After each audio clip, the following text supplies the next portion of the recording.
Every year, the Galaxy Ultra gets all the love. And fair enough, man, it's a monster of a phone. But here's the thing. Most people don't buy the Galaxy Ultra. Most people buy these. The Samsung Galaxy S26 and 26 Plus. And after spending some hands-on time with both of them, I'm here to tell you, Samsung has made some welcome improvements to these phones. But there's also some not so great news. So, let's get into it. Let's start with the design. It's like almost the same, but not quite. So Samsung has adjusted the corner radius on both phones, so they're now less rounded and a bit more angular, more ultra-like. The whole Galaxy S26 family now has a more unified look, which is cool. These two now look like mini ultras. The other design note, the standard Galaxy S26 gets a slightly larger display this time, up from 6.2 inches to 6.3. A small bump, but it's good to have. These now also have the new camera bump design from the S25 Edge, which is fine, it looks cool. Okay, now let's talk chipsets. And this one's a little bit complicated depending on where you live. If you're in the US, China or Japan, you're getting the Snapdragon 8 Elite Gen 5 for Galaxy chipset, the one with the super long name. It's the same chip as on the S26 Ultra everywhere. However, Samsung is going back to regional configurations, so that means in Europe and other markets, if you go for the S26 or S26 Plus, you'll see the return of Exynos, Samsung Exynos chips in the form of the new Exynos 2600. And before we all collectively groan, there's actually some cautious optimism around this one. It's built on a 2nm process, and some early speculation points at it being genuinely competitive with the latest Snapdragon, especially when it comes to AI tasks or maybe even gaming. Now, will it actually match the Snapdragon Elite Gen 5? We don't know yet. That's what our full review will be for. We'll be able to test both models, so stay tuned. And now, AI.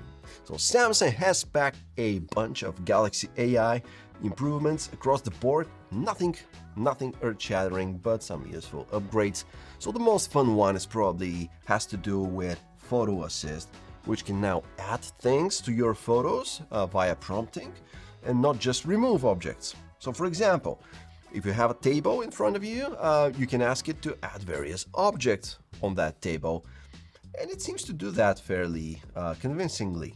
Or here's another example where I just held the phone in my hand and asked the Galaxy S26 to make that into 3 phones. And again, it looks quite real. Audio Eraser, which lets you clean up audio by removing background noise or boosting specific sounds, now works in real time, and also with third-party applications as you watch video like YouTube or Netflix or even Instagram.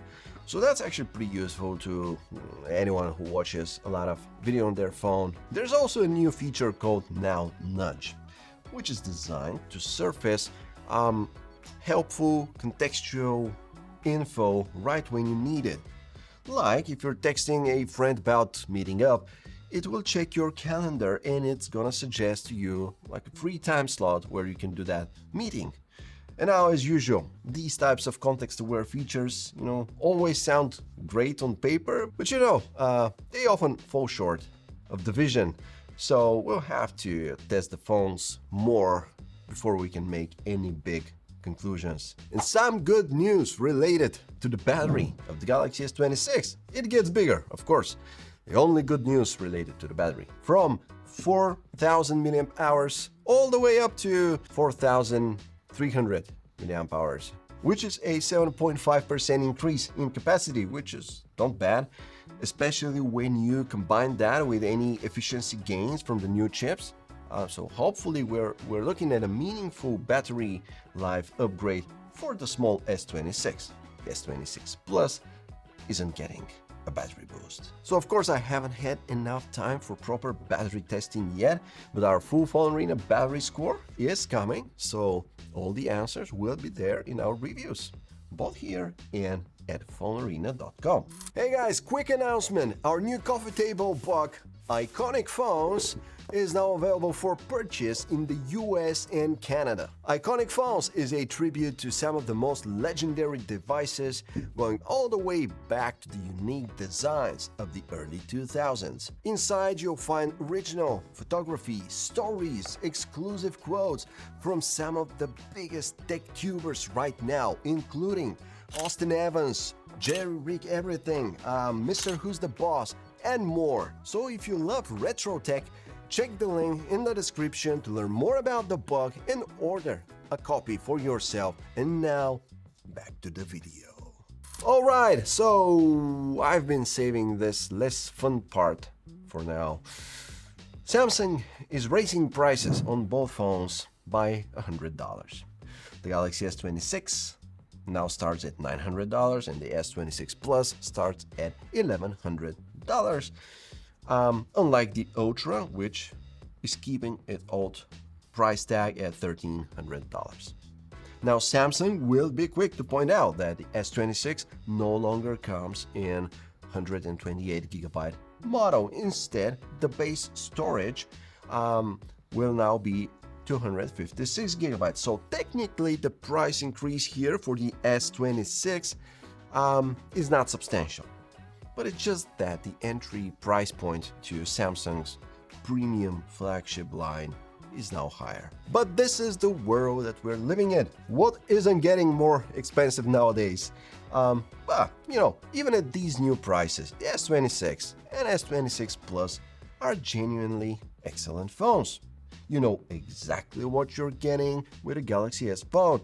One UI, which looks good, it's fast, it's loaded with features, solid long-term software support from Samsung, very capable camera systems, and now, of course, Galaxy AI, which is baked into almost everything. So, with these phones, you simply cannot go wrong with if you can swallow the price tag. The S26 and S26 Plus are available for pre-order at this moment, and they will be coming out on March 11. My hands-on time with them was brief, so the deep dive is still coming. Full camera testing, battery benchmarks, performance scores, all of that. Make sure you're subscribed so you can catch the full review when it drops right here at PhoneArena.